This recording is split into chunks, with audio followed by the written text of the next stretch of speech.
Fuck, I just muted my microphone. God damn it. Sorry, I'm getting used to the stream deck.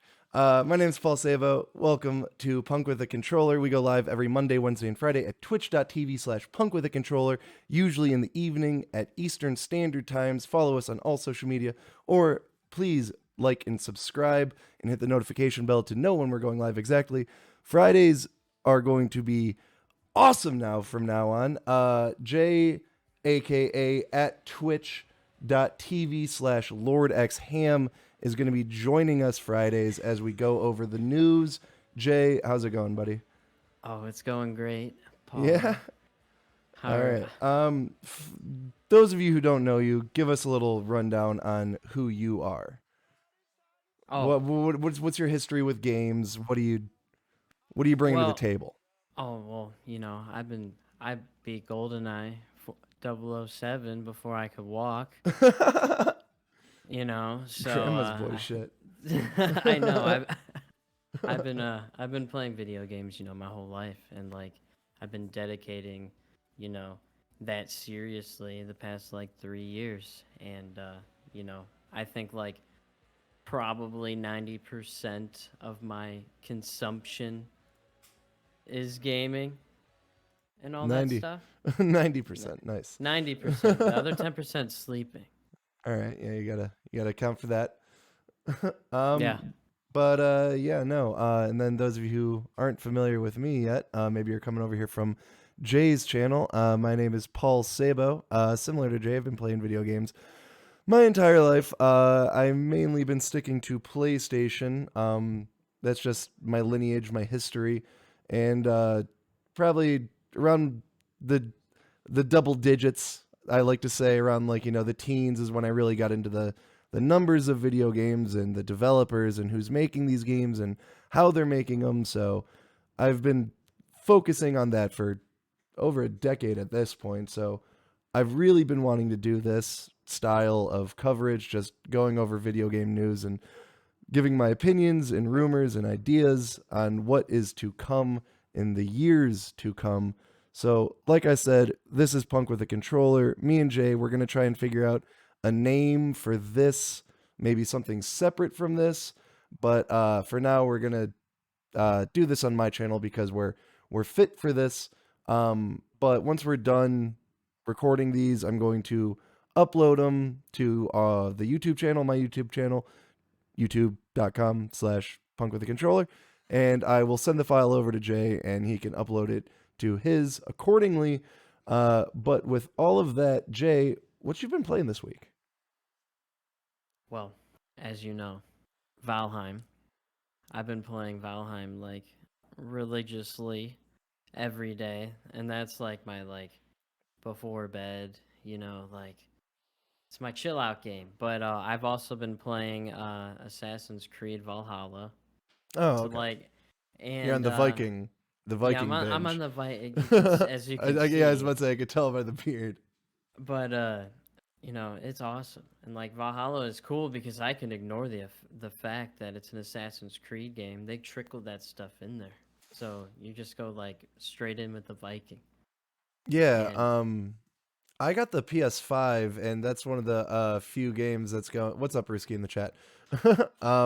I got a PS5, and that's one of the few games that has a PS5 version. And I was looking at it, but it's Assassin's Creed, so I don't. You know, I like literally.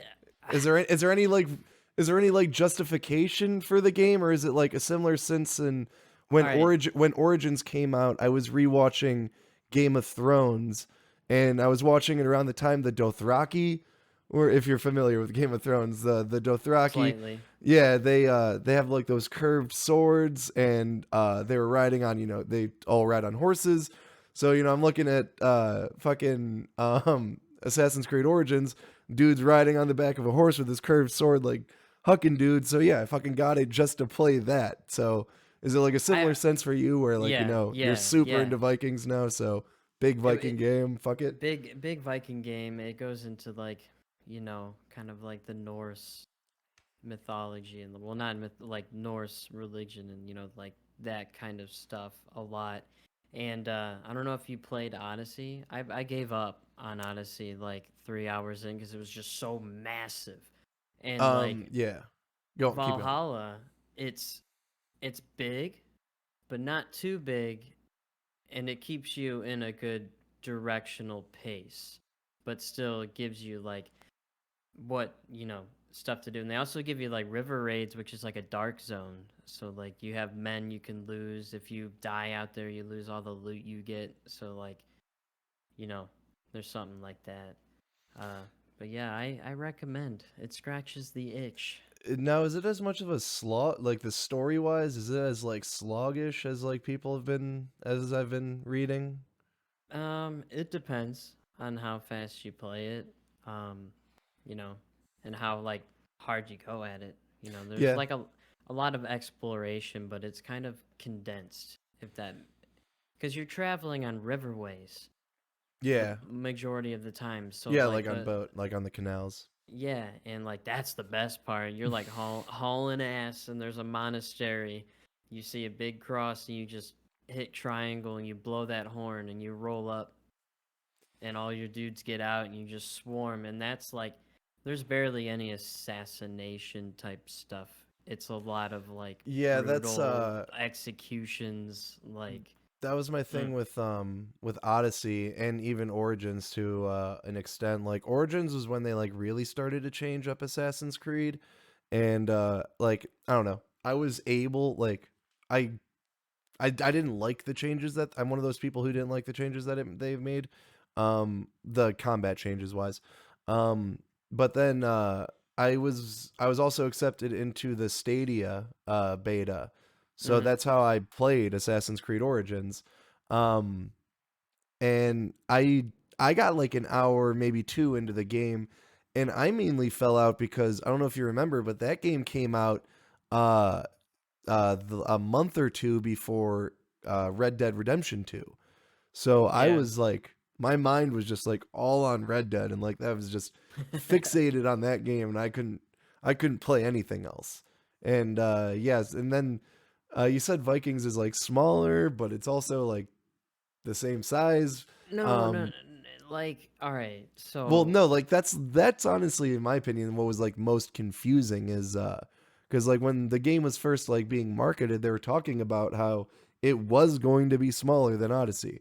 But then once the game came out, people were like, or I think Skill Up specifically in his review said like this game is just as big, if not bigger than Odyssey, grind wise. So grind wise, yeah, but it's because oh yeah, and Ruski, I agree with you. Black Flag was actually the last yeah, Assassin's top Creed three, game I 100%. played. 100%. Like that is actually my favorite Assassin's Creed game is Black Flag. I think Hands down. Next Syndicate's to 2. super.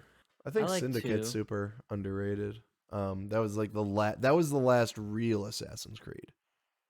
Yeah. I also like have a soft spot for the original because I remember that like blew my Oh, little mind, dude. I was it's like like, that's oh, a rose tinted glasses game is the original. The original is bad. yeah, yeah. But Yeah. I mean, So I would say it's about the size of Far Cry 5. okay, okay. So just just a big ass Ubisoft game basically. Yeah, yeah, Typical Ubi. but the way they like, I guess the animus shit you get out of it, and I'm just like, all right, let's just bomb through this. Like I don't care about anything but Yeah. Viking stuff, but at the same time, it like caught my interest.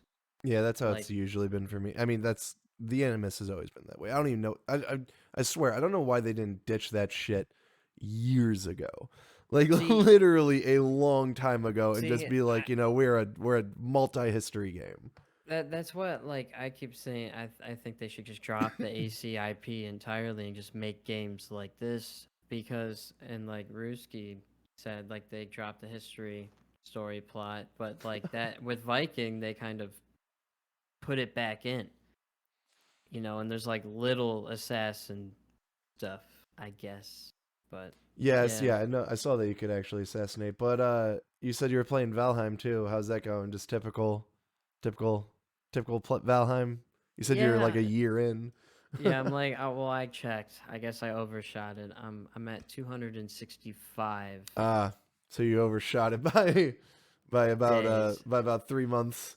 Yeah, yeah, but aside from Valheim, I'm on that Diablo 2 hype, so I like bought it for Yeah, like you were. $10. Yeah. I was like, man, I haven't played this game in like 14 years. Yeah, that was I'm the like, big I'll one. That play was it. like the 500-hour Diablo that Mm-hmm. everyone devoted so much time to. Yeah, and they're about to remaster it, so that's why. Oh, so you're playing the I thought that was the version you played. I thought they maybe No, launched no, that I'm already. playing the OG, like Okay. 4x3, like. Okay. So yeah, no, I really have not played anything this last week. It's a slow time of year where normally okay, so normally December, January is the time you use to go into your backlog and just clear up games that you've been meaning to get to but never got to. I Yep. did that so long ago. My backlog is done. There are still some games I want to get back to, but they're like 100-hour JRPGs, things that Okay. I don't want to go back to. So I've been kind of just slogging through. I got a Switch, and I'm gonna be honest with you, I don't know why. It was an impulse buy when I got it, and it's All starting to right. become a regretful buy now. All right. All right. I am very not a fan of Breath of the Wild. I've pretty much given Neither up was on that I. game. Hey, hey, neither was I. I owned Breath of the Wild for a year before I was like a light bulb was like, I like this game. Like I was at my buddy's house, we're sitting around chilling, and I was like, dude, I hate this fucking game. And no, it's good. And I was like, well, how? Like, how do I play it? Because I'm just lost. Like, I don't know what the heck to do. He's like, listen, you just pick a direction and you go. And I was like, that's it? I He hate was it. like, don't play it like Zelda, play it like Skyrim. And I was like, I guess. And But that's like my vacation game. I don't play that. I don't play the Switch at home. I played it on an airplane or at the Airbnb. Like, I don't. I'll tell you what, Wheel of Fortune, best game I've ever gotten on the Switch. Hands down. Yeah, I've been just buying like a bunch of just Nintendo games, and I'm not gonna say they're all busts because some of them are, Mario Kart, and definitely not a bust. But I've been playing a bunch of Super Mario Maker 2. Just old school Mario, basically just running through those old school worlds feels nice, but it's also frustrating because it's fucking Mario. Odyssey's amazing. I was thinking about getting into Odyssey. That was the first game I got. It was it's a Ruski in the chat said he would let me just borrow it though, so I'll just I'll do that when the time comes. But I don't know. I I have a think couple 100 hours in it. I've been watching a lot of TV and shit lately, and just movies because I just don't know what to play. I was thinking about getting into Yakuza 7, but uh, eh, it's just a lot of time to delve into Yakuza, and I'm also the type of person that wants to play all the Yakuzas. So Right. I don't want to just. I've got like 50 hours into Zero, and it was just a mini game. Like if you, I don't know, you gotta try Yakuza. Just try Yakuza 0, please. It is unfucking believable of a video game. But I don't know. That's all. Yakuza's one of those games where I'll watch on Twitch before I play it. But on that note, let's get into this week's news. We got 13 stories here, along with a few other tidbits and notes just to get tossed in. So, I don't know, probably 15 things total. So, number one on the docket is coming from Polygon. It's by Owen S. Good. It's a report saying the PS3, PS Vita stores will close for good this summer. I've got a lot to say on this. Jay, I like, again, if you're not familiar with either of us, Jay, I know you're about 50-50 split between all the systems. You like to Yes. have your hands in it all. You like to play it all. I don't discriminate. Yeah. I'm waiting for the day when I could just go to the store and buy the new Xbox and a PS5 in one swoop. Yeah, right there, You right. know, Um like yeah, whereas I'm almost strictly PlayStation. 90% of the time when I stream, I'm streaming my PlayStation off an Elgato. he has been for the past 25 years. But anyways, a report published Monday said the PlayStation Store for Sony's PlayStation 3, PlayStation Vita, and PlayStation Portable will close for good in July and August, making digital copies of games for those platforms unavailable for purchase from then on. The Gamer, the Gamer, citing unnamed sources familiar with the matter, said the PS3, PSP stores will close July 2nd and the PS Vita's storefront will shut down on August 27th. Polygon reached out to Sony representatives for additional information. No reply was made at publication time. Those two things. Note those two things, and I'll get back to them. The Gamer and no reply was made at publication time. Vita and the PS3 only games PS Vita and PS3 only games are, for now, accessible only through the PlayStation Store app on both units. These platforms are not searchable from the PlayStation Store's website and haven't been available there since a, in parentheses, not well liked redesign in October. Sony phased out the PlayStation 3 over several regions between 2015 and 2016 before formally discontinuing the console in May of 2017. The PlayStation Vita, which launched in the winter of 2011 and 2012, that's 2011 in the East and 2012 here, was shut down in March of 2019. The closure of the PlayStation Store presents more of an issue for the PlayStation Vita users, considering how many of the platform's notable games were indie developed and sold online. Direct backwards compatibility with PlayStation 3 and PlayStation 4 and PlayStation 5 is not available, in parentheses, in the way many Xbox 360 and earlier games are supported on Xbox One and Xbox Series X. But PS4 supports some PS3 games are available, in parentheses, as separate products, and still other PS3 and PS2 games are streamable to modern consoles from the PlayStation Now subscription service. That is a whole lot of hoopla that I don't know how I feel about. I gotta turn my mic down here. Jay, what do you got to say about this, bud? I think I think it is a bunch of hoopla. I think it sucks. I think that like, they unless they take, a direction to get all these games digitally onto like a new platform, kind of like, like how Xbox has backwards compatibility for ton of games, A lot, and yeah. a lot of games, and I feel like, PlayStation would be killing that off. You only have a select few games on the PS4 that are like PlayStation classics or whatever, and then like that like wipes away Please. the whole Vita Please. market. Oh yeah, no. The Vita is definitely the one that's going to be suffering the most from this. And That's then for like sure. the second hand with physical copies of Vita. Oh my god, dude, that mark. I mean, Vitas themselves go on eBay. Vitas are going for like $500.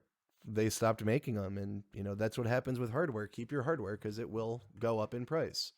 Even at its lowest point, 3 or 4 or 5 or 10 years from now, it'll go up $200 or $300. But so I honestly don't even know where to begin. I'll start here with the two things I pointed out at the top. This is coming from the gamer. Um, I'm not going to go to Twitter, and I'm not going to do any of the digging that I already did. Most of the gamers' followers are fake. They're not real. They're bots.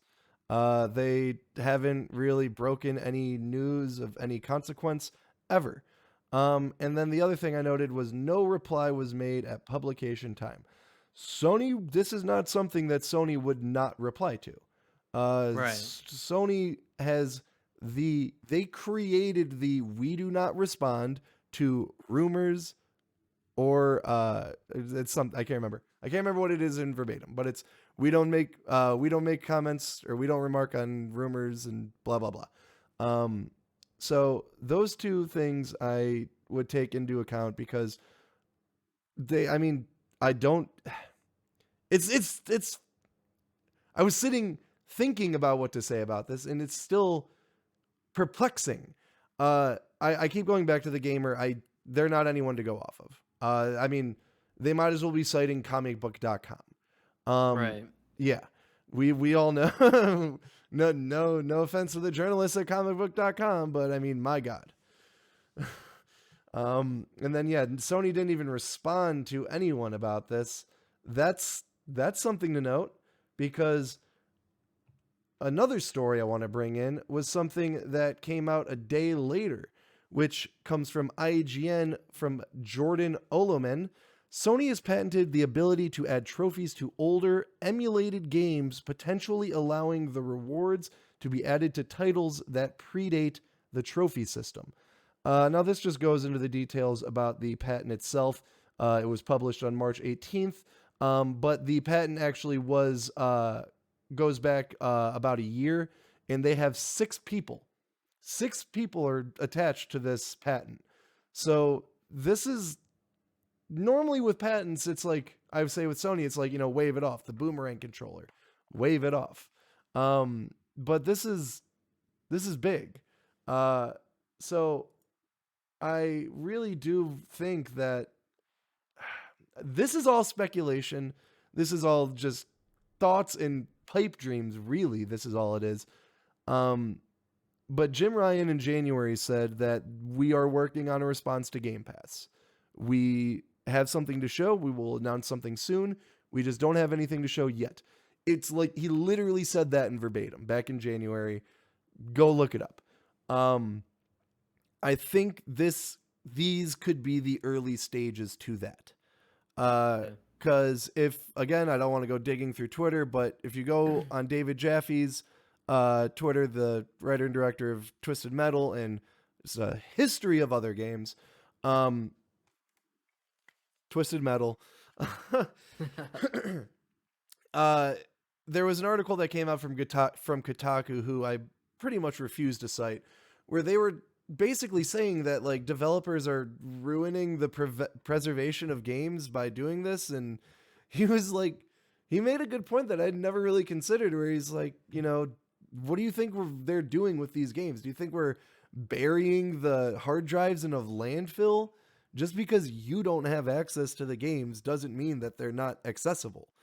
Now, this is where pirating comes into play, and I really hope that backwards compatibility does come into play, because honestly, I am over this whole idea that Sony can't do backwards compatibility with PlayStation 3 games because of the cell processor and blah, blah, blah, and the way games are developed on the cell processor, blah, blah, blah. You're a $1 billion company. It's 2021. Figure it out. If a fucking 18-year-old can develop a software on his fucking PC to get PS3 games running on it, so can you. Like, it is okay. I can't put the disc in the console. Fine. I gotta repay a small fee because it's a fucking PS3 game. Right. I'm not gonna be paying a shitload of money for Metal Gear Solid 4 on the PS5. $20 max, which I would happily pay. So I don't believe that they are just going to drop these games off, as David Jaffe put it, in a landfill.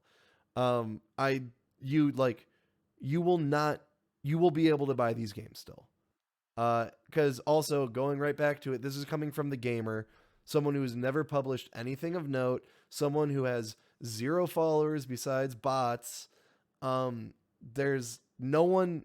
If you Google, PlayStation closing down stores for PS3, PS Vita, and PSP, all these articles from IGN, GameSpot, Polygon, Eurogamer, they're all going to be citing this guy, the gamer, or girl, the gamer, which is what they want. And honestly, it's like the fucking shrimp tails and fucking Cinnamon Toast Crunch. It's something you could see. It's not real, but it's something you could believe. Sure, why not? Well, it's like, yeah, sure, I totally see fucking Sony shutting down the PSP online stores one day. Yeah. I didn't even know they were still up. Like PS Vita and PSP, dude. yeah, PS Vita and PS3, sure, but fucking what? Man, I need a PSP. Yeah, I get a PS Vita, man. They're hot. So you got anything? You know anything you also want to say about that? I'm pretty burnt out on that matter. Not really. Yo, Johnny boy, what's going on? And Steak knives. It's a steak guy knives. named Paul. I go by P actually. It's a P. What up, So Johnny boy? moving on to story number 2. Reggie Fils-Aimé is quitting GameStop board of directors after just 1 year. This is fucking insane. This comes from Matt Purslow over at IGN. Reggie Fils-Aimé has retired from GameStop's board of directors just 1 year after he joined the company. Fils-Aimé is one of 8 directors who are set to retire from the board of GameStop's 2021 annual meeting. The remaining board members will largely be made up of directors relatively new to the board, with many of the company's more established directors leaving along with Fils-Aimé. Best known as the former Nintendo of America president, Fils-Aimé joined the GameStop board of directors in March of 2020. He joined the board at the same time both as veteran and retail business executive Bill Simon and PetSmart CEO J.K. I'm not even going to try Simsonak. Check. JKS. As part of the company reshuffle, all 3 of them will formally quit the company at the GameStop 2021 annual meeting. This won't be the first big shakeup for GameStop this year. Oh, no, it won't be. A year-long management tussle at the retailer put a new group of investors in charge with big plans for change, and the latest earnings call suggested change is brewing, if slowly, and of course, there was also Reddit-fueled stock surge early. Yeah, leave that one in the back end. The fucking stock surge, as if that's something just to kind of leave in the end. I'm gonna go grab something to drink real quick. Jay, you wanna just go in with what you got? Any thoughts you have? Man, 1 second. any thoughts? I don't really have any thoughts about this dude other than he made a good decision. No, that's kind of crazy. No, I haven't even. I totally forgot this dude got onto GameStop, but yeah, I ain't got nothing for you. You ain't got nothing for me. Not with this one. This was the one where I was like, this is a topic. I'm like, I remember this dude with Mario, and then like, Yeah, all I said was he made a good move. Oh, Reggie Fils. I've always loved Reggie. He's always seemed like such an awesome dude. But no, yeah, this is like another thing I was talking about earlier. How I got into the numbers game of video games when I was young, so this kind of stuff does appeal to me. What this says to me is Reggie's cutting out. Cause yeah, he joined last year. I don't know why. I don't think anyone really knows why he joined in March of 2020. People were assuming just to help, just help get the company on, on schedule and get them, up to snuff. But they didn't do anything different. They're fucking GameStop. They stayed exactly the same with 0 updates. And then I'm assuming everyone on that board got a fat payout this past earnings call. Yeah. After the end of their last fiscal year. So I'm assuming he took that money and fucking ran, which more power to him. Because good on him. I don't know how to like really read into this, because the headline of the article is Reggie Fils-Aimé quits GameStop board of directors just after 1 year, but then the first sentence is Reggie Fils-Aimé has retired. Like, me personally, quitting and retiring are kind of different things. When someone quits, it implies that they're leaving and they're going to seek another job. You would assume. But when I see retired, I see they retired. Bad English. Yeah, I don't know. So, I'm assuming he cut and run. I mean, more power to him. Who could blame him? I don't know why he took the job in the first place. seeing as literally nothing changed over the last year. I assume he'd try if he could have tried to do stuff, but nothing came from it because he, like it said, he was up on the board with, I think they said 6 other people, or he left with 6 other people. 8, yeah, was one of 8. So I yeah, don't know. I just feel like there's nothing left for GameStop to do. What do? Create a digital platform to download, and I mean, honestly, they're at the point to where they're more of a Spencer's Gifts for me. yeah, I'll go to GameStop still, but I'll go buy a lightsaber. I'll go and check I'll go and check out Funko Pops. I'll go and see what little figurines they got, if they got any deals on this. I'm not looking for Yeah, any have fucking you games. noticed? Have you noticed when you go into GameStop like that? Oh my God, their memorabilia. It takes up a solid 50% of the store. Yeah, and then all the games are just kind of. The games are all on the walls, All and right, then this is what they everything in did. between. The games aren't facing this way; they're all facing this way now. They're just condensed. No, and then I like they tried to save themselves by like, oh, we're doing retro games again. Come get your N64 games. But yeah, I don't know. There's nothing left for them to do in the gaming space. I think they can't go digital. Yeah, no, I mean They're kind of like Blockbuster. the only reason why they're still in business is because of contracts. Because they have contracts with these companies to sell their hardware. Hardware is the reason why GameStop is open. Until I could digitally download a fucking DualShock or DualSense 5, there are still going to be people who are going to go to that over Amazon and shit like that. But if we really don't have anything else to add on that matter, story number 3. Johnny, did Oh. Microsoft buy GameStop? No. No. No, they're buying up everything, so I could see why you would think that. And that actually brings us to story number 3. Microsoft in talks with Discord over $10 billion plus acquisition. This comes from Sam Byford. I hope I said that right. That's how it's spelled. Sorry, Sam. Microsoft is in discussion with Discord to acquire the gaming-focused chat software for more than $10 billion, according to sources talking to Bloomberg. Xbox chief Phil Spencer said to be talking to Discord about the potential deal. VentureBeat reported earlier today that Discord was exploring a $10 billion plus sale after multiple potential buyers expressed interest in that it had signed an exclusive acquisition discussion with one party, suggesting a deal could be close. Bloomberg sources say the deal isn't imminent, however, with one person saying Discord would more likely take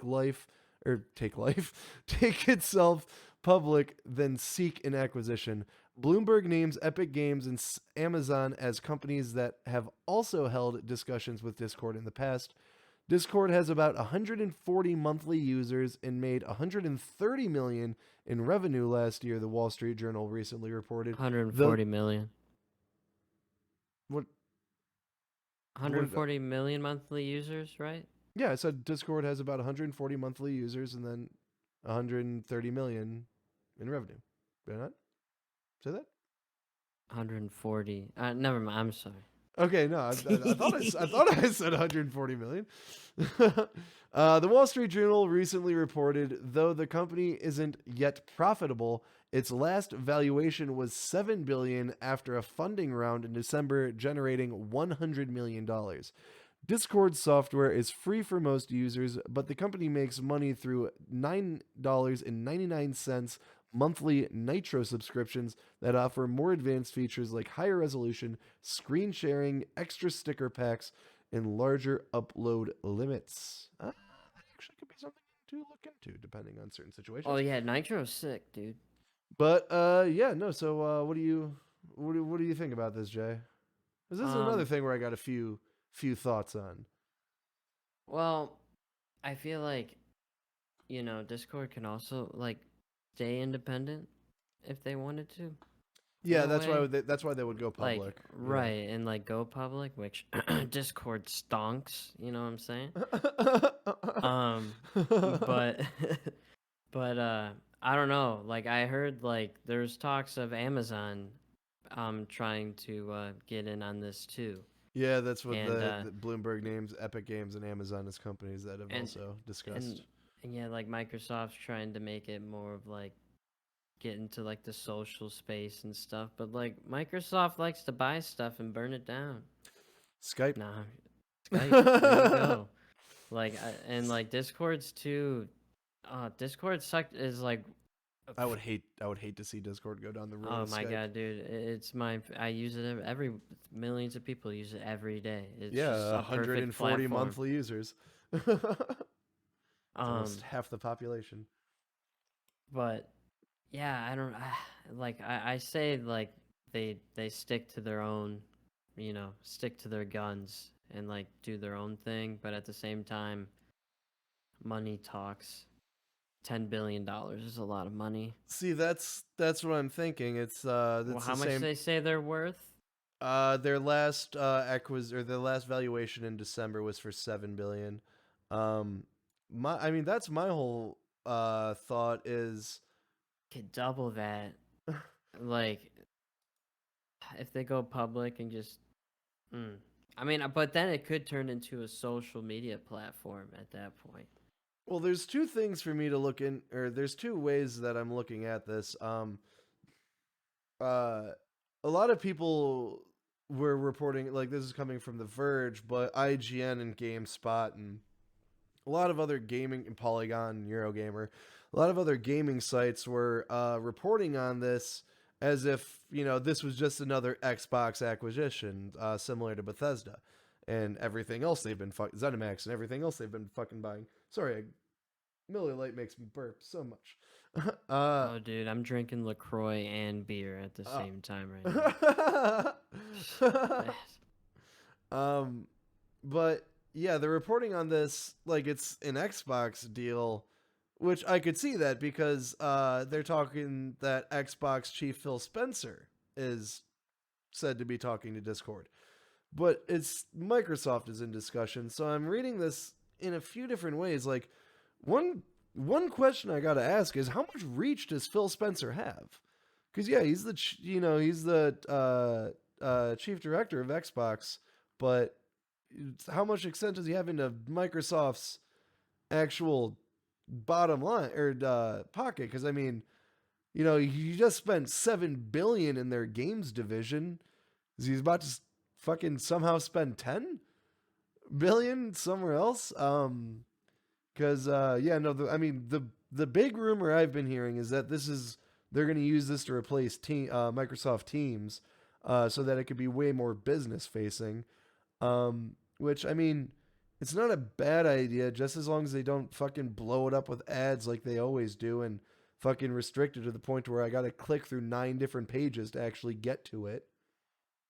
That's like my big concern. Or they Because do too, like, man, I don't know. There's like endless, like, say like Discord, they go public, then they could do like Discord business and then normal Discord. well, Like you that's could the do thing. like If two yeah, if they go to completely Microsoft, different. there's going to be 9 different Discords. Right. Instead of the whole point of Discord having Discord and being Discord, there's going to be just different. They're going to break it up. God, I fucking hate even thinking about it.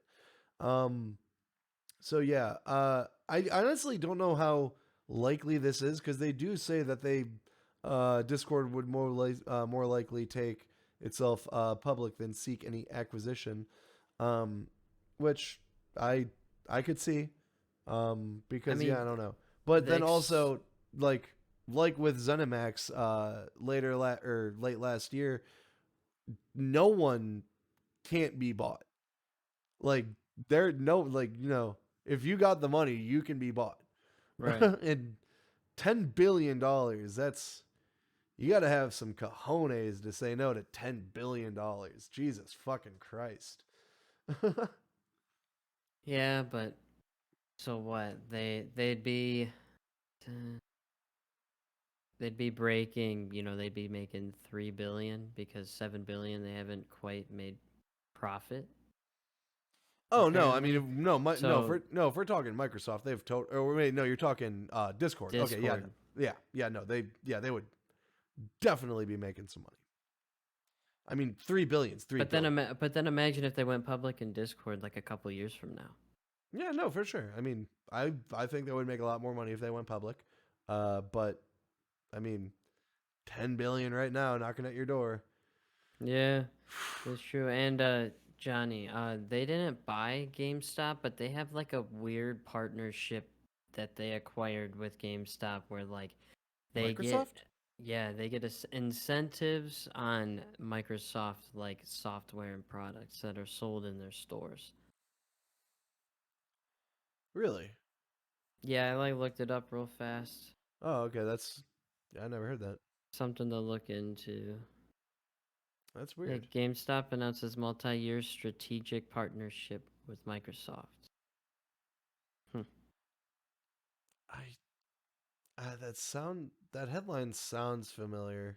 That was from Microsoft.com Okay. from last October. But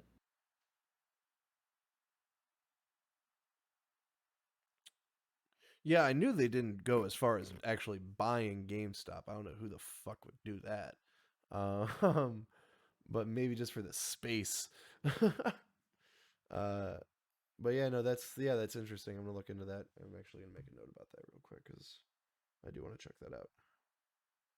just bring back EB Games.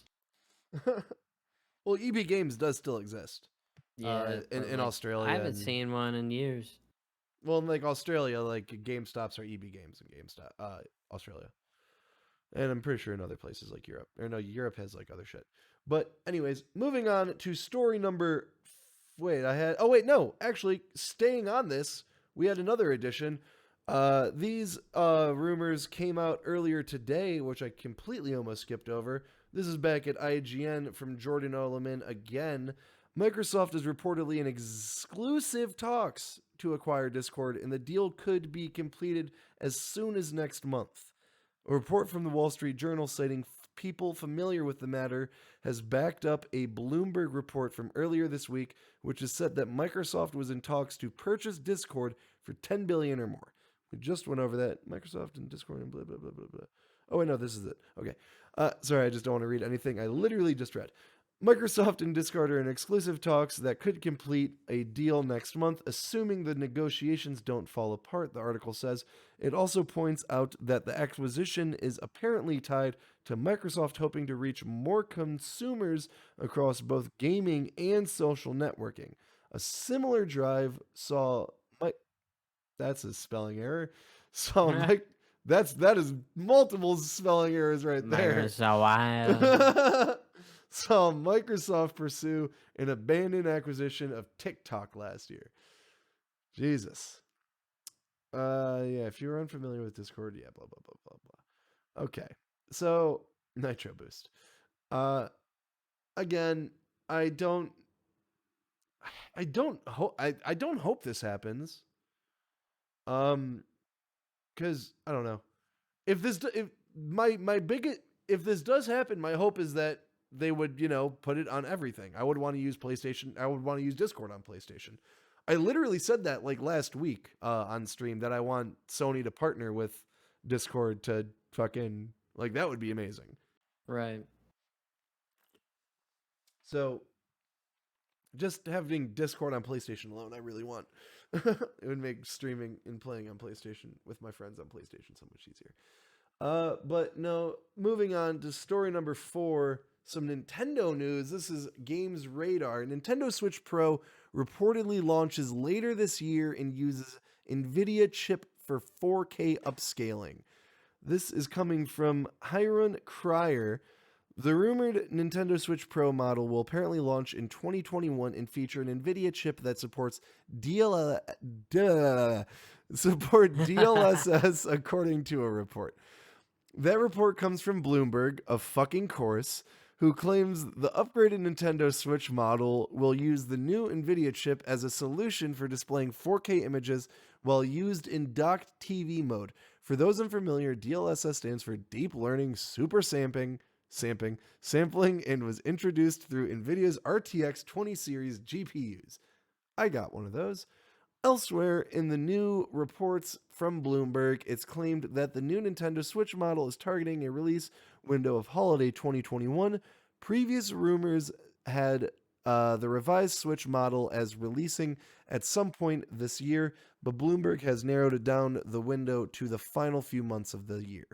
Just earlier this year in January, a data mine on the new update of the Nintendo Switch furthered the rumors of a new model. The new data mined information claims that the console revision was codenamed Aula, Ula, Aula. Aula, Aula. And the data miner themselves personally believes that it was targeting 4K resolution given various information they'd found in the console's code. God damn it, Jay. I literally just said I bought his fucking Switch. Why? I wonder. And this is what I wonder though: is that like, will it be compatible with my dock? Like, Well, do you here's think? here's Like, my will I be here, able to just like buy the here's unit? my real question with you. Do you care?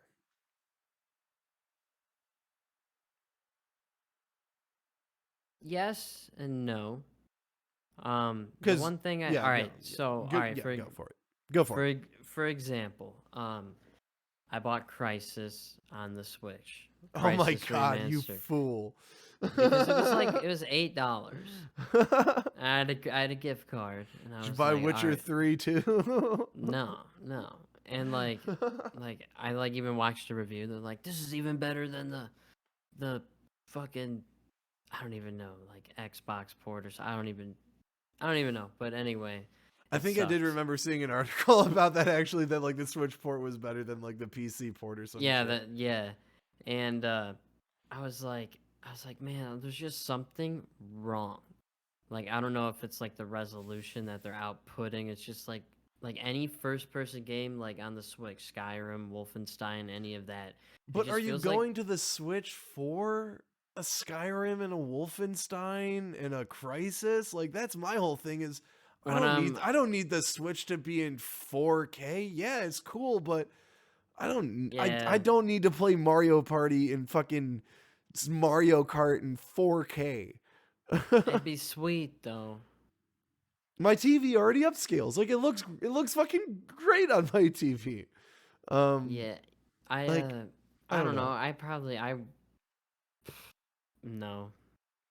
Yeah, I wouldn't go out and buy one.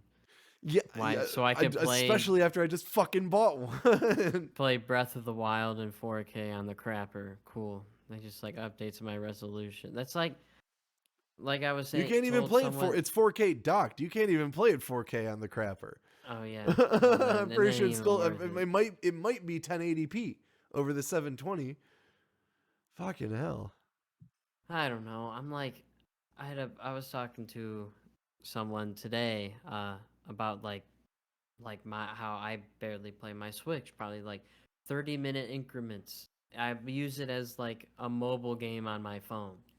You know, Yeah, like for you sure. sit down and play Angry Birds, I pick up and like Run a course in fucking one Mario yeah, Maker. yeah, Play something like Mario, that, do a and then circuit that's it. Mario Kart. Yeah, like it's like my time burner, you know. Wait, bring it to the dentist and play that in the fucking waiting room. Yeah, or like when I went to TwitchCon, Yeah, play it on the airplane, you know. yeah, 'Cause but that's another thing I found out getting the thing. The motherfucker doesn't have Netflix? What? yeah, it does. The Switch has Netflix? Yeah, I Oh, believe it does.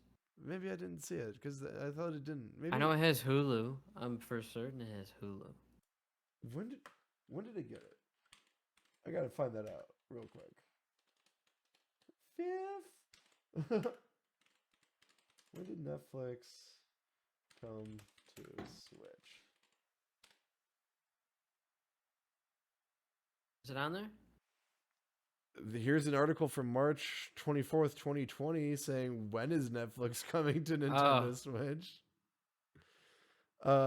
Is Netflix ever coming to Switch? maybe it's not on Switch. It Oh looks well, like it's being removed from the 3DS and Wii U services this coming June. Netflix was What on up, the bud? 3DS. Fuck yeah, Netflix was on the 3DS. I didn't know that. Yeah. But yeah, I mean, this is a lot of people have been freaking out about this, and more power to them. But I do not need this. I do not see the fucking need for DLSS 4K 60 FPS Nintendo. Like I want to see the sweat on Mario's forehead. I want to see it glistening off those Super Mario Odyssey nips. Like, I don't know who The wants that. glistening of those buttons. Yeah, like Love it.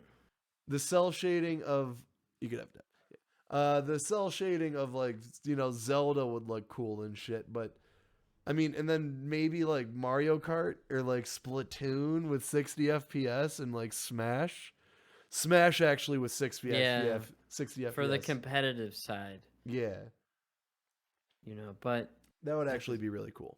but at the same time, am I gonna I feel like the standard edition is suffice. But I mean, also like TV's upscale. So like when I play Mario Kart docked on my 4K TV, it's granted it's not 60 FPS, but it's also not 30. Right. It's like it sits in the yeah. Because I could, what was it in games like Spider-Man on the PS5, I can lock at 30 FPS, and it does not look like that. So it's I'm probably getting like 40-ish, maybe close to 50 FPS on the Switch when it's docked on my TV, which is again fine. Yeah, for a Switch. Yeah, and then 1080p, that's for Nintendo, that's all I fucking need. But yeah, moving on past that, what do we got here? Oh yes, yes. Baby. Story number 5. Jay, I haven't watched this yet. I'm just gonna let it play. I know it's a dev diary, so I don't know how much of it will be of note. Hi, my name is Zach, and I'm in charge of PR at GSC Game World. We made the original Stalker trilogy, and now we are developing Stalker 2. The 23rd of March marked the anniversary of the first game in the series, Stalker Shadow of Chernobyl. Celebrating the date, last year we released the first in-engine screenshot of Stalker 2, followed by the first trailer and the gameplay teaser. That was our way to celebrate 25 years of making games here at GC Game World. This year, we have an anniversary gift for our fans as well. It's an update on Stalker 2. Half-Life 3 it's not as big as a new trailer just yet, but we hope you will enjoy Not it. Russia, whoever Let's made start with whatever something country familiar, made it in. yet completely renewed. Where's that, And here is the first look at the updated costumes. The zone is a dangerous place, so it's filled with different factions. The freedom and the duty are two iconic opposing forces. The first ones see the zone as a free, ever-growing state, while the second ones would eagerly sacrifice their lives to prevent its spreading. These ideologies will never meet the agreement. As you may have guessed, you will see them in the sequel. Their engine, dude, is like The recognizable design for each faction has been enriched with details. If you look closely, you can see scuffs, scratches, and sticking out threads. Please keep in mind, the models are still work in progress. Now, Stalker was always just way... The time it was has also a game that passed, came out and when new we forces were emerged younger, in so the like zone. it was just way too You can in-depth for me expect to see ever get more into. factions in Yeah, Stalker it was 2. on And the even as an adult, it is. Let's move on. It's intense. The reception It of is very Stalker 2 intense. has been extremely positive so far, and we are truly grateful for that. Thank you for your passion and your interest. Stalker 2 is a shooter game, and you can't imagine it without the guns, right? Oh, baby. Here are a couple of guns you will see in the game. The arsenal will include more than 30 different weapons. Of course, there will be lots of modifications for each gun.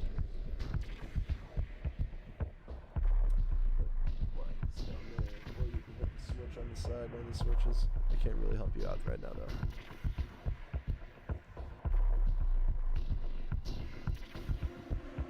The music's already getting me.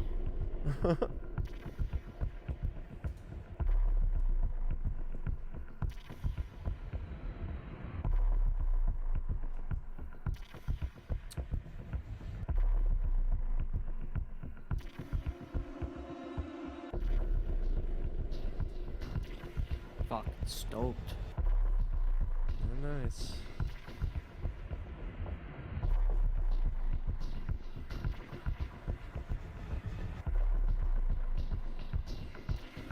I need to see someone. I need to see a character handle it. Yeah, Yeah. it visually looks really good. Let me see how it's handled. Snake, the way he handled his assault rifle in Metal Gear Solid 4. I'll never forget it. It was like the first time I've ever seen a gun broken down to a T in a video game.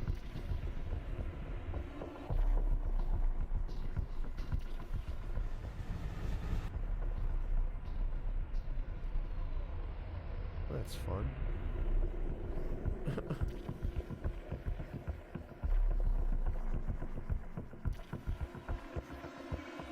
VSS looks nasty.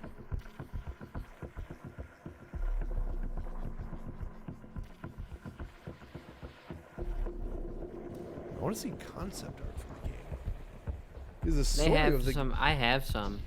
I was about to say the story of the game, or like the narrative, what's there of the game always, you know, interests me. Like I always loved the, you know, nuclear fallout setting.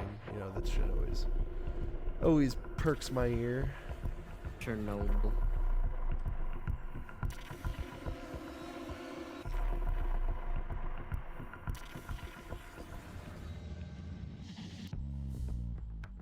Finally, let's finish with something completely unexpected.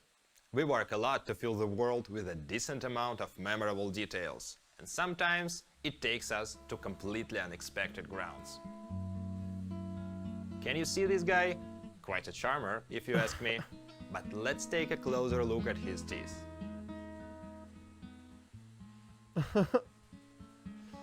It's weird for me to think And like the tooth is gone, or changed, or replaced with a dental crown. seeing all these devs finally reach the Naughty Dog All level made with our makes me custom really keys. can't One of wait the for many what Naughty plugins Dog we has use in the next. development process Right. for specific changes like that.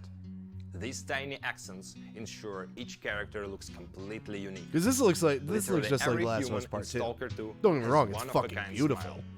Or green, I Right. suppose. Look at Say- the say- fuzz. Look And at the that fuzz on covers his up ears. our Yeah, news for sure. today. I mean, the light Please bouncing subscribe off to the our fuzz official on his social ear. channels to receive up-to-date info about the game or ask any questions. We would be pleased to share more about Stalker 2, including gameplay demonstration, later this year.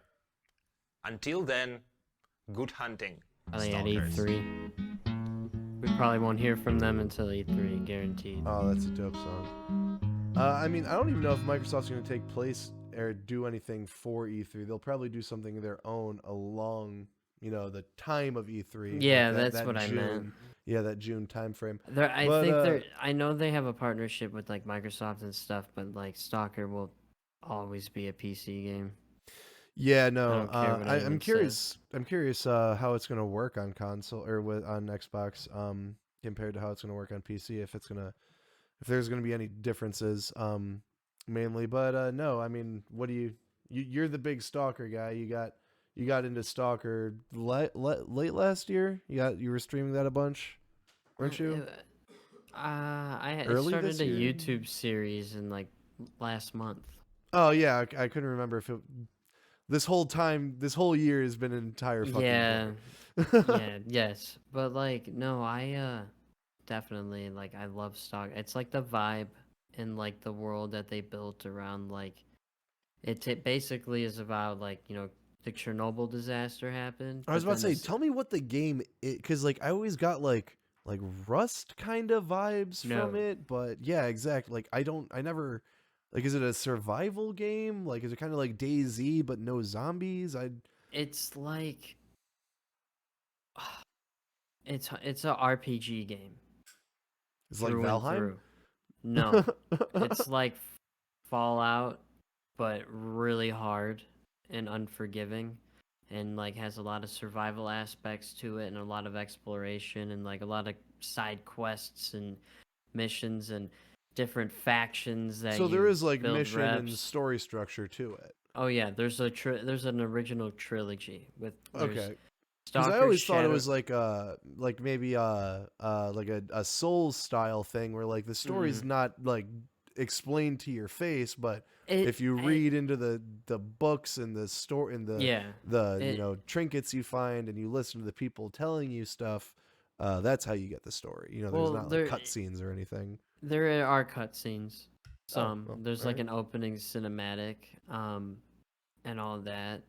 Which I have to like get back to my series I started that on my YouTube channel because I was like, no one's kind of watching this right now, so I stopped playing it, and then that's when like everyone's like, oh my god, like this is a pretty good game, you should keep playing it. I'm like, fuck, now I gotta re-download it and get back into it. It's like super, it's a tough game, but like there's a direction it pushes you in, you know, like you want to get to the zone, you like want to get closer, and it gets harder as you go, and there's different factions you meet and you work for different factions and stuff, and basically a Kind of sounds like stalker. Wasteland 3 with the factions, but yeah. Yeah. Um, but a stalker is kind of like a just like a survival, like a someone that lives in the zone kind of deal. And then you have different factions such as duty, which like they showed, which I believe duty is like the dick bags. Like they're out for themselves. Like they don't care about the zone. They don't care about anyone in like the free stalkers. They don't care about any of that. They're just they kill everything and anything. But then you have like the ecologists, which were introduced in one of the expansions that like they want to preserve the zone and try to like, you know, use its resources for good because there's like anomalies and paranormal like weird crazy shit and mutant monsters and like science like experiments and all that crazy stuff once you get closer, and like basically it takes place after a second Chernobyl disaster. So there is So like a sci-fi like, you know, weird. big time Okay, cool. weird, That's good. That got me. That has me intrigued. Uh, creepy, like so yeah, maybe I'll check this yeah. one out whenever it eventually comes out. Because whenever I see shit like this, it honestly gets me a little nervous.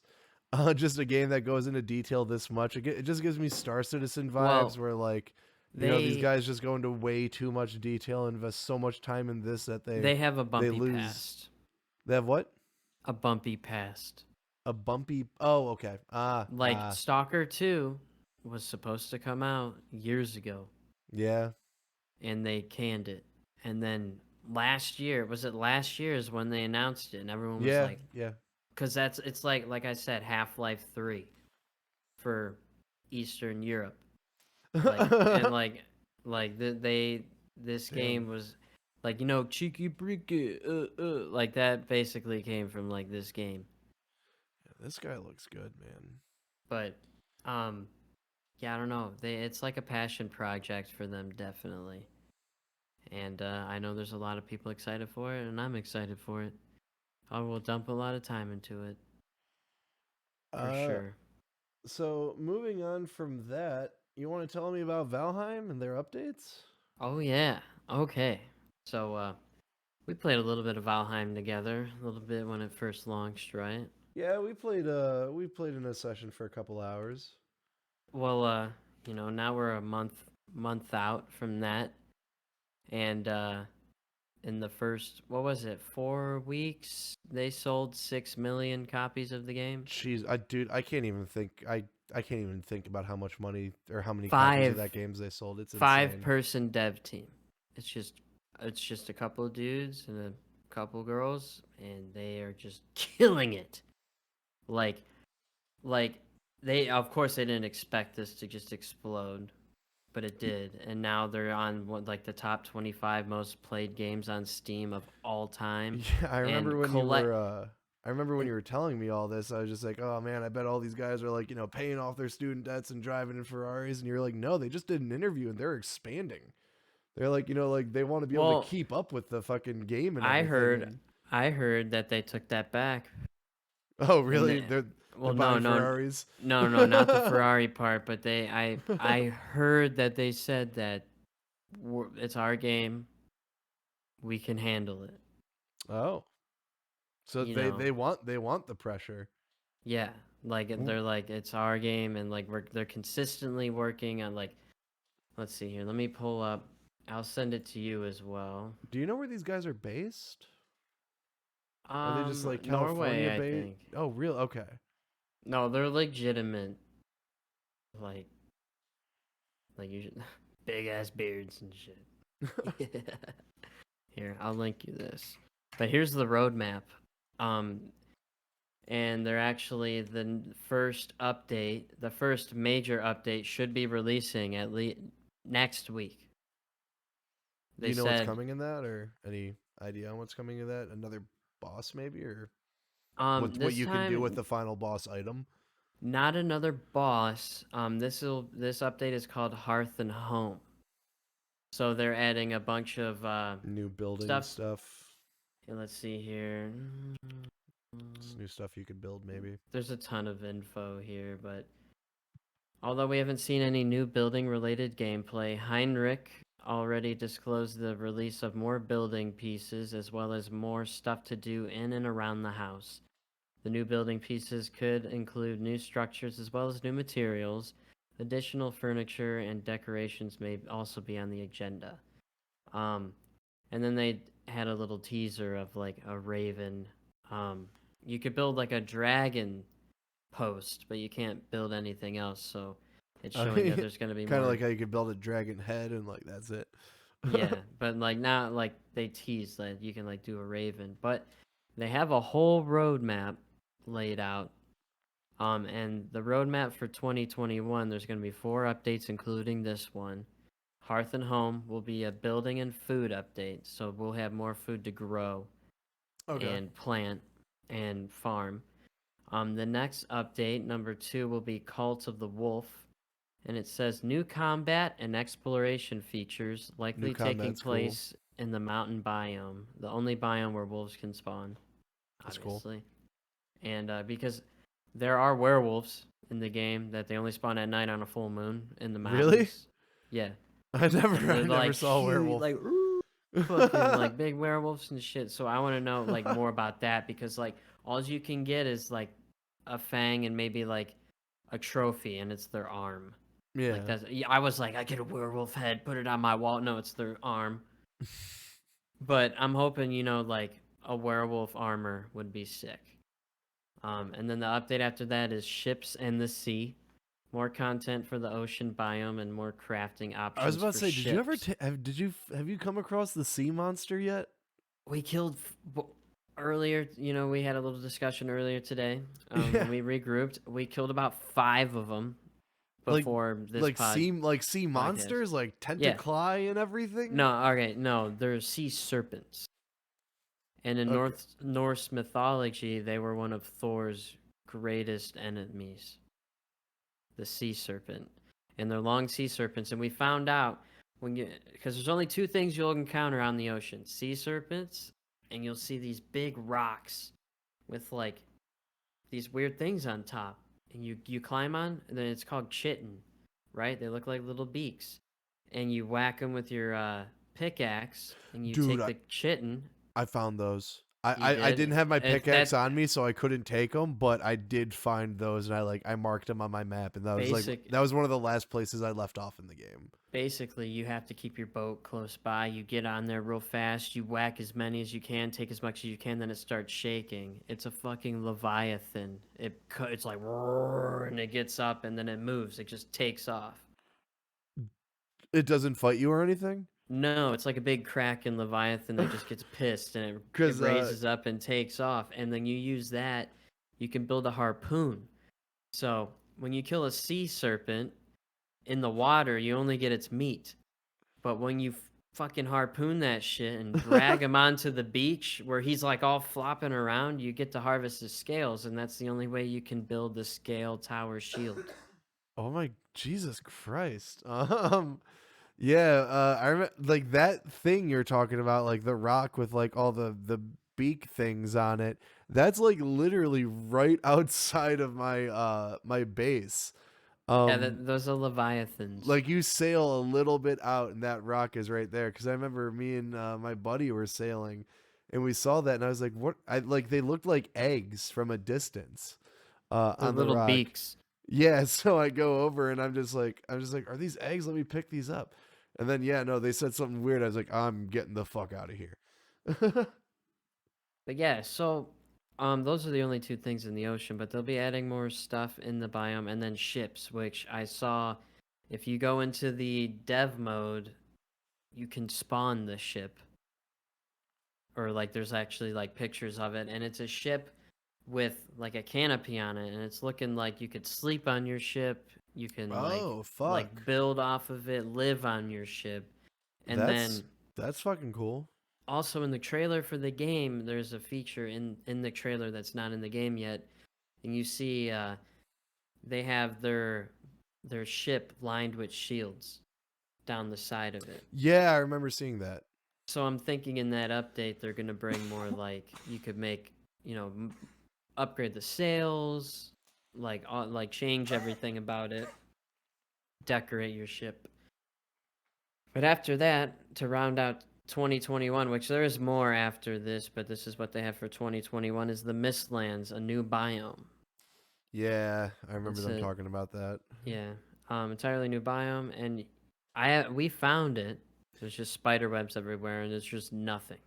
It's Which, and they said every time they're gonna add a new biome, there will be a new boss. So I can only assume there's gonna be a spider boss, and then there's another biome called the Ashlands that is in the game now. That's well, all I was always lava. thinking the next biome would be like either tropical or desert because that's like the two biomes that they don't got really. Well, they have two in the game that are existing that you can go to are that have nothing really. Like the Ashlands and the Mistlands are already in the game. You'll find them in your seed, but there are no enemies or items to pick up except in the Ashlands. There's an ore that you can get, but you can't do anything with it. Like you just can't do any. And they said like that would be used to make the flame sword. There's also like an artisan table you can build that has Yeah, yeah, I remember seeing the no artisan. that has no it doesn't you can build things around it, but there's no recipes for it. So yeah, and then they just hot fixed the game earlier this week. They were their the trophy spawns for the death skeetos was almost like you would never get it. Like we played about Dude, almost 300 fuck the death hours. skeetos. I honestly I blocked that name out of my head in the last few weeks. Oh my Dude, god. I can now Fuck those fucking contest. things. I can contest, and that's like what people don't understand Like if you with do not have the your shield up, you're fucked. It's the like shield block, it's like shield hit shield and then it only takes like one swipe of like a silver sword to fucking drop them, but still like if they yeah. hit you, you're fucked no matter what you The are. we don't go into the plains now unless because we have end game food, so Dude, our you need like health's like 5 of you. 250. Like you need like an entire party to go into the plains. It's fucking disgusting.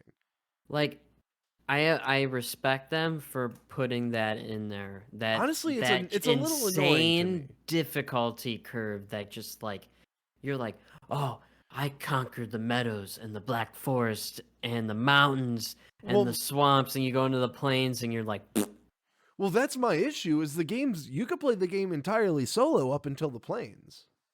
I can play the plains solo now. It I just mean, like I could take on a couple fuelings I and still a can't take on a couple, level 2. but like the fucking once you have a field of them coming at you, and God forbid you get a Lux. I remember I was backing up and actually backed into a Lux, and my God, Yeah, me those, and those things are tough. like Johnny said, you got to get the padded armor, the best armor in the game. You have to beat the third, fourth, fourth boss, fourth boss, I I think. I can't. I think I had Wolf Armor. I think. Yeah, the one above that, all the way upgraded. The plains are nothing. Like we go out and we farm black metal ore all night. We wait until night till all the goblins spawn and like go out and wreck shop. But yeah, no, they like did some fixes to the game. They upgrade, like they expanded size in the chest. They fixed the Steam API performance and all that stuff. So they're consistently working on the game, and that Hearth and Home update should be out like next week. They said late March. Yeah, I remember saying that was soon. Definitely next week. But yeah, a lot of stuff for this game. I have high hopes.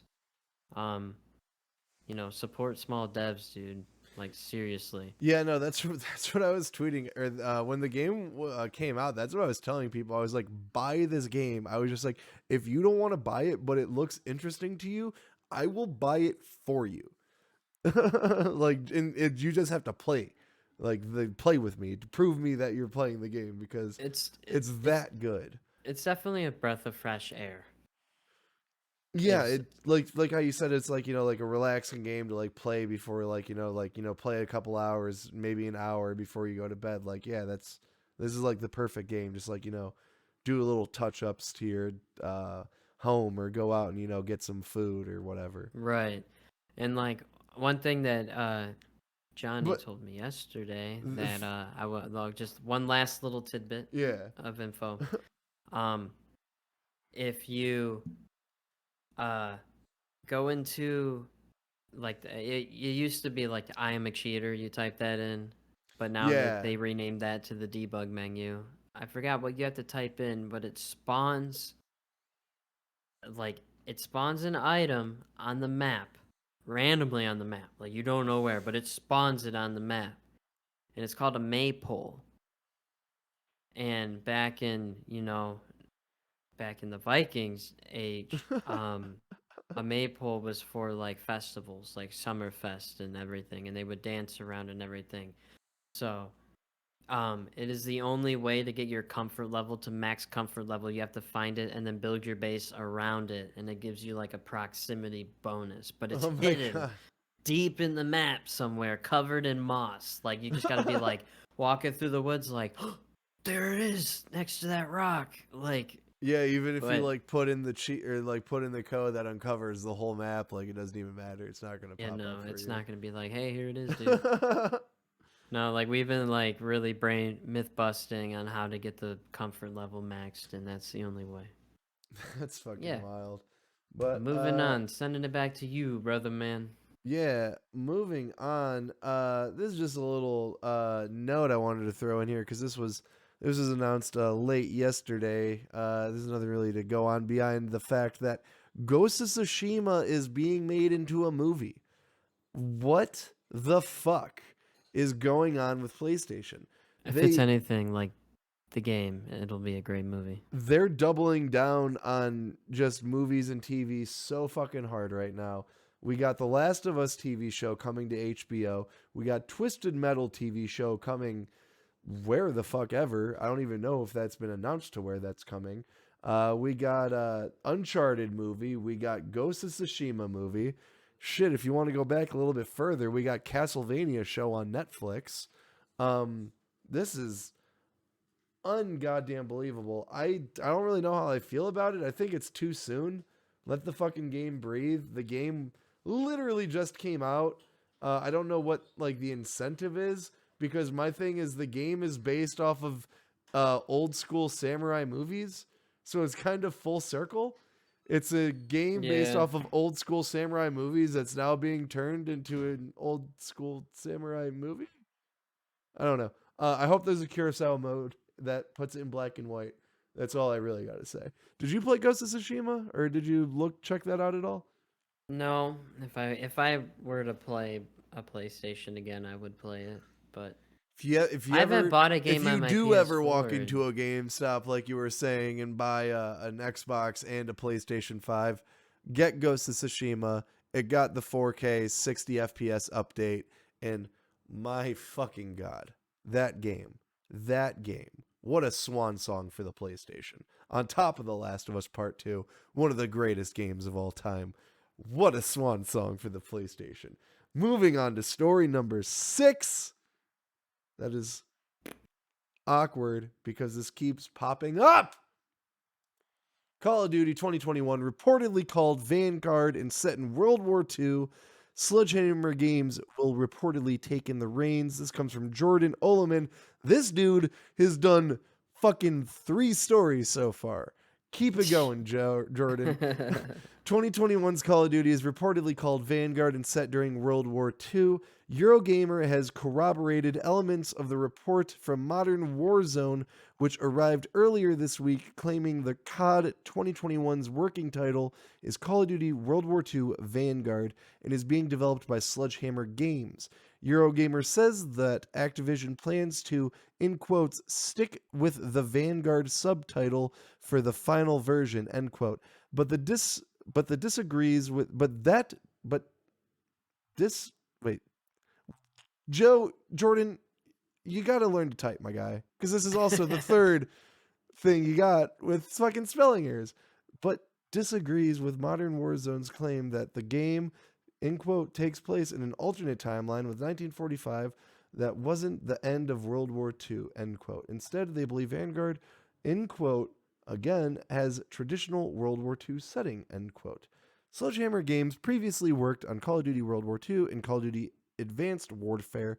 We already knew Activision was planning to release another Call of Duty game this year, thanks to their Q4 2020 earnings call. I mean, you didn't need the fucking earnings call to know that Call of Duty was releasing a game this year. Where they said that this year's Call of Duty would land in Q4 2021. Yeah, no shit. Another Call of Duty news. Check out this article. Blah blah blah blah blah blah blah blah. Okay. So what do you think about this? Cause did you play World War II? Sledgehammer's last one. Yeah. How'd you like? Did you play it all the way through?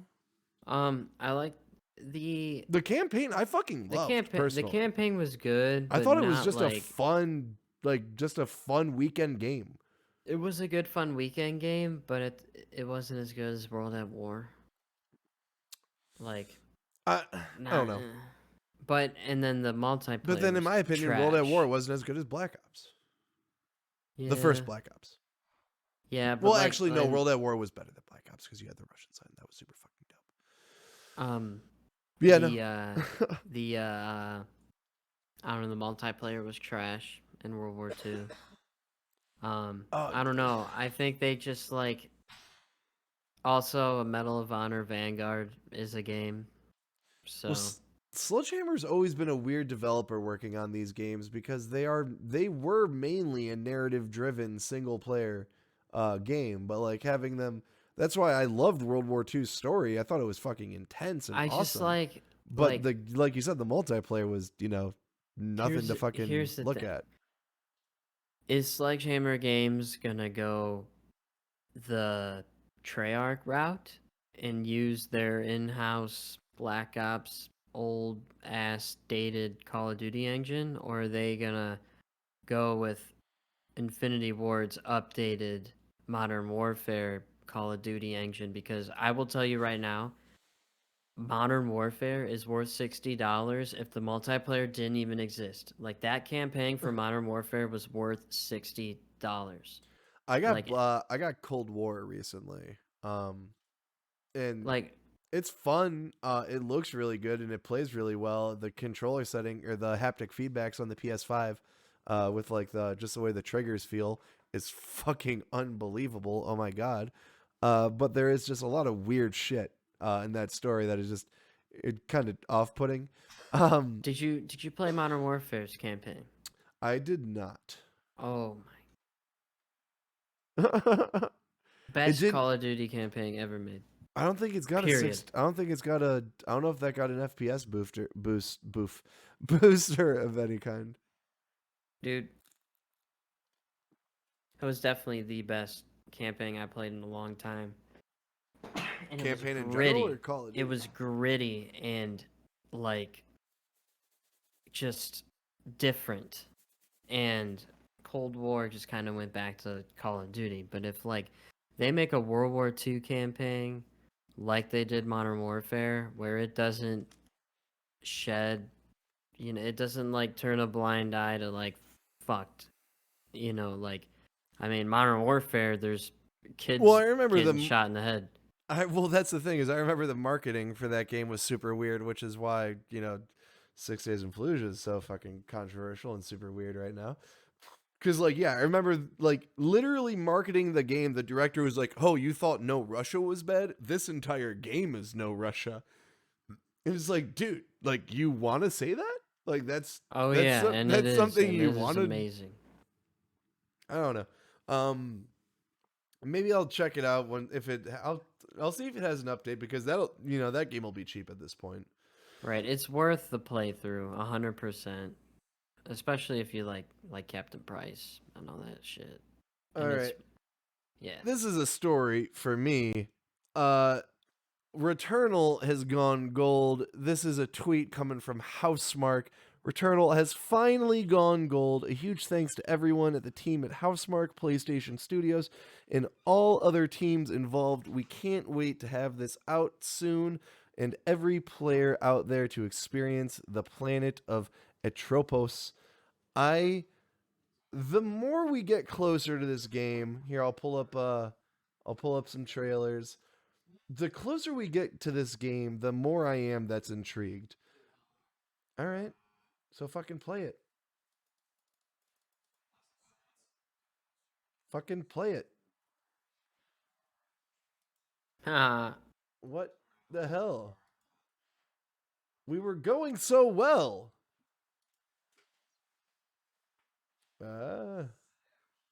Yeah, sure. All right. So yeah. This is Returnal. This is from Housemark Studios. They're best known as a twin stick shooter. I adore this studio. They're known for Resogun and Dead Nation and Alien Nation and Matterfall. This is a big step for them. It's a roguelite. It's $70, which is a big price tag for normally a twin stick indie shooter. But I mean, just look at this. I mean, Oh. it's like the traditional like Housemark combat or like just Housemark gameplay you expect, super kinetic, fast paced, really colorful and bright. But then it's also got this like cosmic horror sci-fi style to it, and it's a roguelite. But oh my god, honestly, like when this game was first like announced, it was like I don't really know how I feel about this. $70, what? I don't know what I want to do with this game. But now, a month after that feeling, and we have nothing to fucking play, I am all in for this game. I'm like damn near ready to pre-order it. I want to make sure that it actually does well. Maybe I'll reach out for a code for the first time. I'm not sure yet. Hunter, can you grab me a Miller? Yes. Thank you. So yeah, that's Housemark. That is coming out. That's Housemark. That is Returnal. By Housemark. That is coming out April 3rd, I believe. Does it say? Yes, April 30th, 2021. And I'm excited. It looks like narratively, it looks like an intense Control. Like just super fucking trippy. Like this shit right here, gripping her fucking arm. The It's fuck like is Dead that? Space looking. Yeah, like Dead Space. But like the gameplay is like super kinetic and like fast paced. It's weird. It's it's like an arcade shooter combined with like this weird Control style yeah, like look at this how she's tripping out and walking towards her like childhood home. It's I don't know. I am Seems interesting. very intrigued by that game. So that's Gone Gold. Congrats on that team. By the way, I just want to mention Gone Gold means nothing in 2021. They're still working on the game. They're still working on updates and patches that are to come to it later. And especially after Cyberpunk, where a game fucking goes gold and then launches and then still gets delayed. So going gold literally means nothing anymore besides the fact that you're sending it off to cert. So, on to story number 8. Back 4Blood is delayed. Wow. Wow. This comes from the devs on Twitter. I'm just pulling this up directly. Turtle Rock Studios is working hard to make Back 4Blood the best game it can possibly be at launch, and the team needs more time to do this. Therefore, we will release Back 4Blood on October 12th, 2021. We thank our community for its continued support and are excited to share that there will be an open beta this summer. What's your hype level for this game? I'm upset that it got delayed, but All right. delays only mean the games are going to be better. So Yes, I I can't wait. think if they need to delay it, delay it. And now, if you think about that release window, October 14th, you correlate that with the month of October, October Yeah, for sure. 31st, Halloween. The hype's gonna be there, dude. The marketing's gonna be there. Yeah, Like, I, I. It's upsetting. I am pretty hyped for this because I like Left 4 Dead, and I'm yeah, for sure. excited And that it there's is gonna like it be is an a carbon copy of Left 4 Dead with just more to it, and it's even from right. the team of Left 4 Dead. Right, and I don't know if you remember like Left 4 Dead's and Left 4 Dead 2's open betas, but they basically just gave you like a huge free level to just play as Yeah, no, for long sure. as you wanted. They did it. They did a beta. It was you had to It was the apply for it. yeah, that Yeah, close like weird, like you'd get 4 keys, and then yeah. I actually a buddy of mine gave me a key, and he's like, yeah, like, but we gotta play like tomorrow night, right? Like I was like, and Yeah. then it's over. I'm like, I I can't, but. it I am hyped for it. And like you said, like like it's coming out at a good time in October for its setting. 9 times out of 10, I would say October's a bad time for it to come out, just because that's usually when a lot of the big fall games are coming out. That's when your Call of Duties, your Battlefields, your Assassin's Creeds, whatever Infinity or Infinite Halo Infinite is probably going to launch within a month, I would say, of this release date. But it's literally a carbon copy of Left 4 Dead from the developers of Left 4 Dead, coming out of 2 weeks before Halloween. The I cult don't know. fan base I is don't know there. anyone who's not going to be playing this game. So I think, yeah, any other game, I feel like this would be a bad move going to that date. But But I just feel like for think, them it works. Halloween, you and 4 other buddies, cracking cold ones, freaking out, like, Yeah, no, because that's the other yeah. thing is it's a as much as it is a carbon copy, it's different with the card system and the new style of enemies. I can't wait for this game. I was upset that I didn't get accepted into the beta, but I can't fucking wait for it personally. And then story number 9, uh, we can just blow past this, just put it out there, or we can get into it. 6 Days in Fallujah exclusive gameplay reveal. This is from IGN. Adam Bankhurst. He did a discussion with the developers about the game itself, along with, I believe it's like a 6 minute long docu gameplay. Yeah, 6 minutes, 15 seconds. It's like a docu gameplay reveal thing. Um, I don't feel too comfortable talking about it, just because it's a super it's I mean, I honestly it's I would put it up there with Manhunt in like controversy, but it's a different kind of controversy, if that makes sense. Like, it's just as controversial, but it's controversial for different things. Um and I don't want to say anything stupid. Uh I'll I'll say something stupid if Jay wants to have a discussion about it, but if not, we could just put this out there. If you're interested, go and check it out. If not, Nah, I think people should look for themselves that this game has had a long history. I was about 10 years old, 11 years old when this game was supposed to come out on the yeah, original Xbox. 2009, or well, 2009 was when it was going to come out. Well, I remember then First to Fight came out. I don't know if you remember that game, developed by the Marine Corps. Oh yeah, yeah, yeah. That was like their like, oh, 6 days isn't coming out, but First to Fight is Yeah, coming out type yeah. deal. And yeah, I don't know. It's just had a bumpy past, and yeah, we'll see how it goes. We'll see how they combat those things, because you could say the same thing about Vietnam, but no one's made a Vietnam game really. So Yeah, again, I just I don't know. I don't even know really what to say, or if there's anything I can say that would be of any note. What I will say is that I do still intend on playing it, but I'm not gonna stream it. Um, I mean, I don't want to stream it. I'm gonna play it on my own time. I can't imagine it'll be longer than I don't know, 8 hours. So I could do it in a weekend. I'll play it on my own time. I'll give my personal thoughts and impressions on it whenever we do the next one of these that follows it up. But I mean, we get ad revenue on this channel, so I don't want to. I want zero possibility of profit from this game.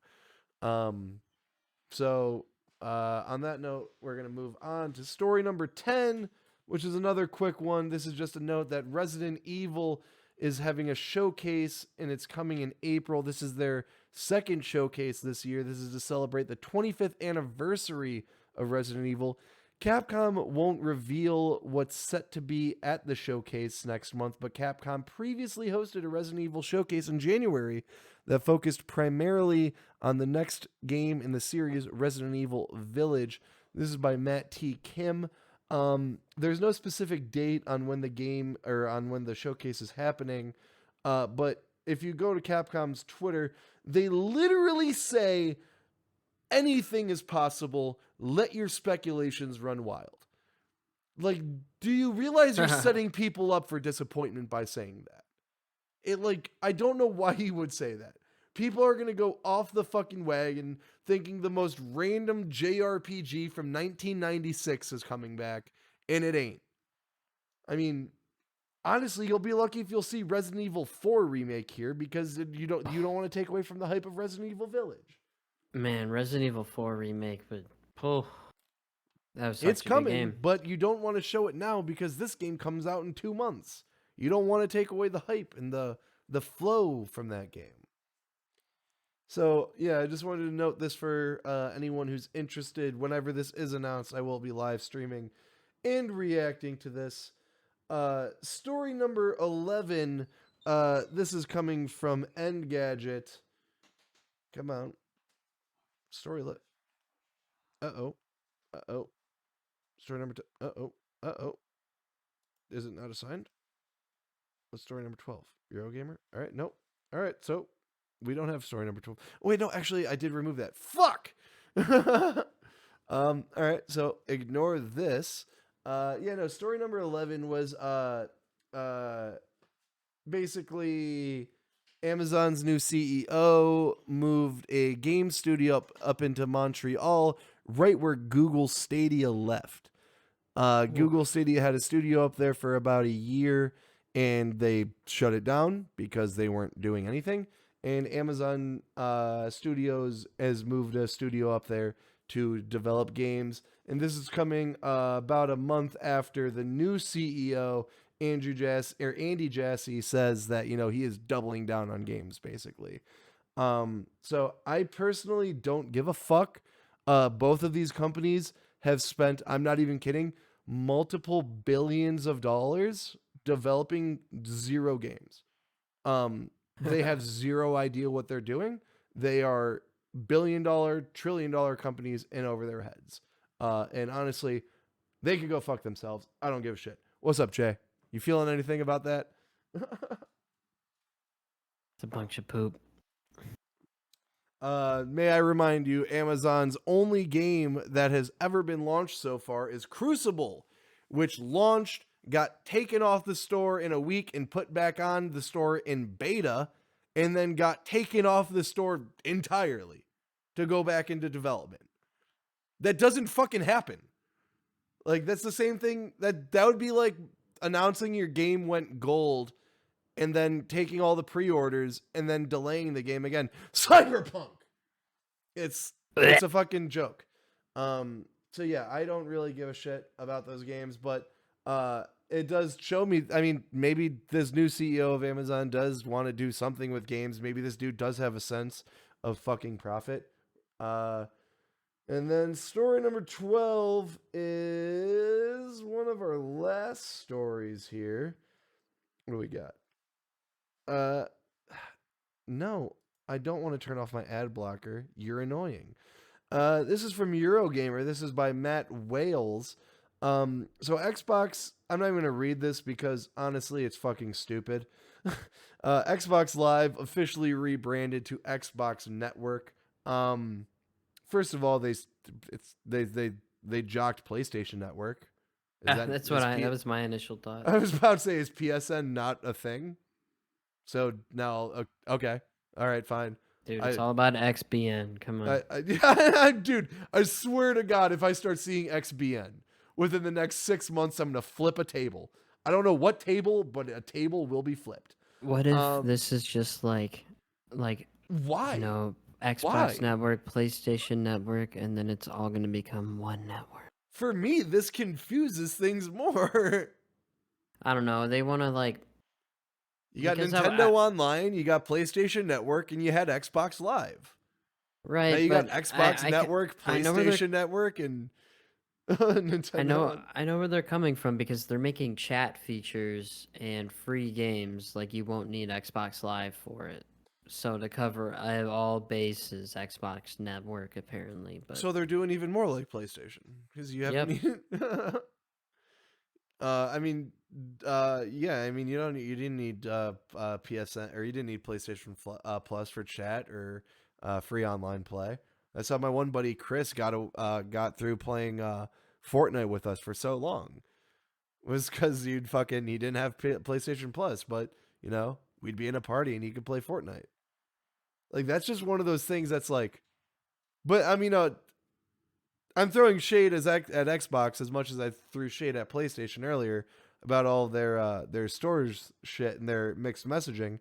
PlayStation's the same way in the sense of like, I don't know, is both these fucking systems are broken. I don't get why. I just don't get why they're changing to network. It doesn't really make sense. Like, is it implying something? I read the story already, so I don't need to dive back into it again. I mean, if original story, Microsoft is renaming Xbox Live and underlying the online multiplayer to digital media delivery service to Xbox Network. The move, it says, will help distinguish it from Xbox Live Gold. Let me just drop Gold. I don't know. I think it's a weird move. It's similar to what's their system? It's like the system to where you can just put in a last gen game and play it immediately. Xbox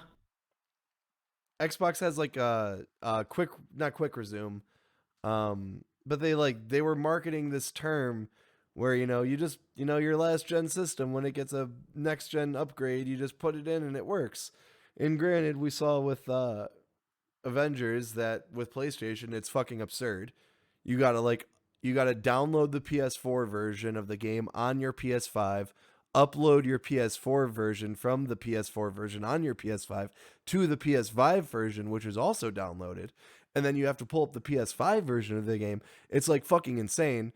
And then Tom Warren over at Xbox literally retweeted that, and he said, on Xbox, you just boot up the game. And I'm like, yeah, that's cool for this next year.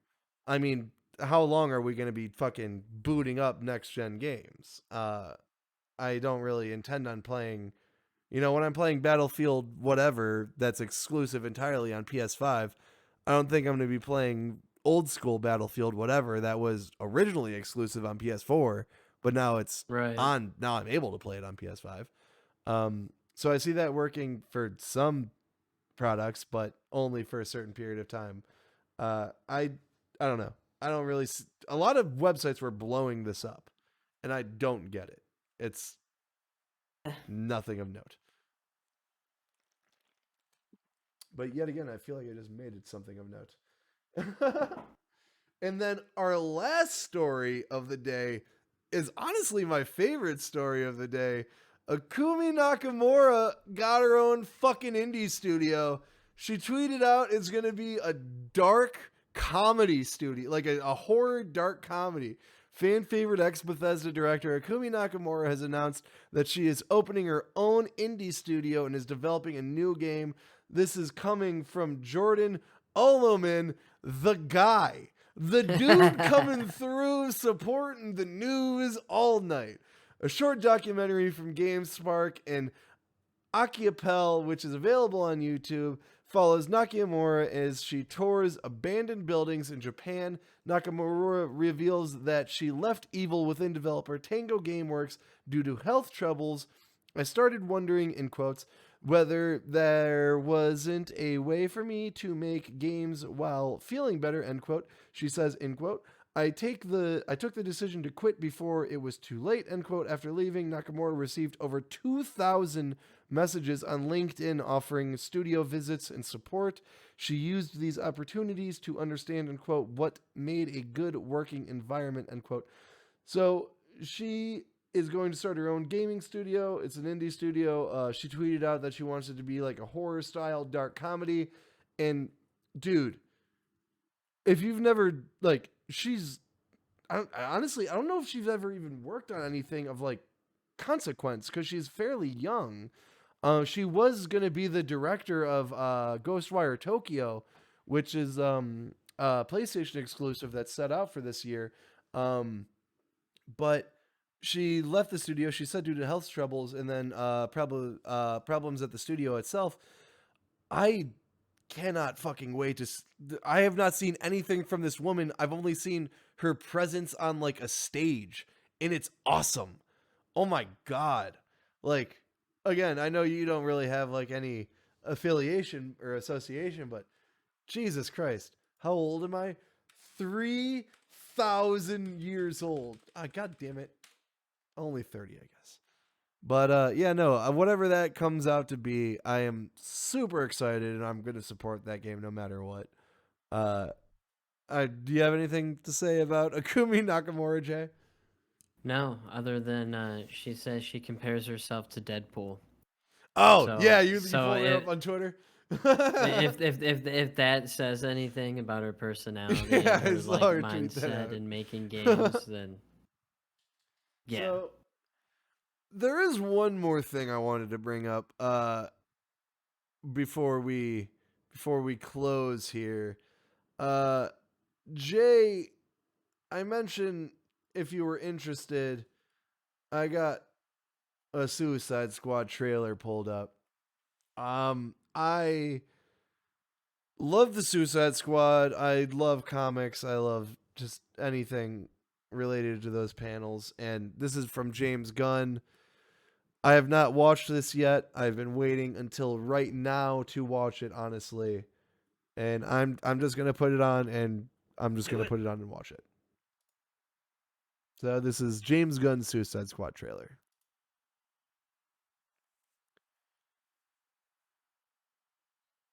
You gotta be kidding me. You're gonna risk the entire mission for a mental defective dressed as a court jester. This coming from a guy that wears a toilet seat on his head. We don't leave one of our own behind. Hopefully Harley's still alive. No funny business, Colonel. These are dangerous people. Team 2 is clear to go. Fire up. 3, 2. What are you guys doing? What? We're here to save you. You were gonna save me? It was a really good plan, too. Well, I can go back inside and you can still do it. That's patronizing. I'm so sorry. Harley Quinn. Bloodsport. Steely Dan. You know the deal. Successfully complete the mission, you get 10 years off your sentence.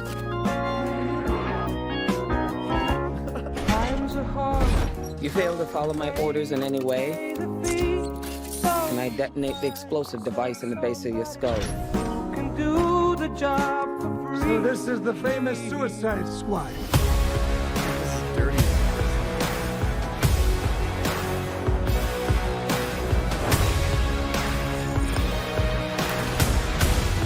Nom nom.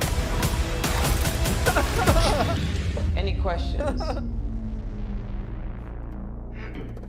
And Yes, that is your hand. Very good.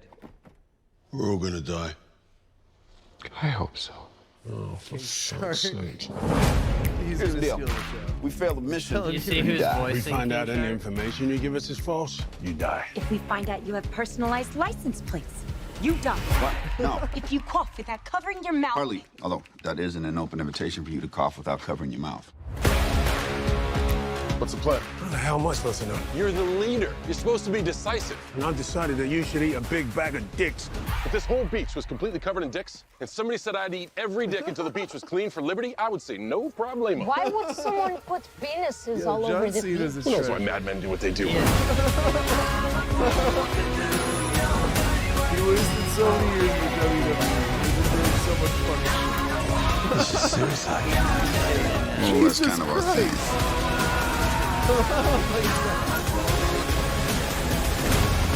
Don't you worry, eh?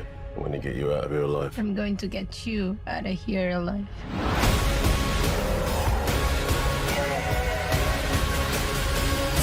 Oh my god, we've got a freaking kaiju up in this shit! Bro, that's Starro. What? What? We love the rain. It's like angels are splooching all over us. Look at that fucking cast list. With Sylvester, who the fuck is Sylvester Stallone playing? King Shark. What? Are you serious? 100%. That's amazing. Wow. Oh my god, I'm fucking Starro. Holy shit. Fucking steak knives. Oh my god, coming in with the paragraph. Allegedly, there is a scene in this movie where John Cena's character, Peacemaker, eats a chimichanga in one bite.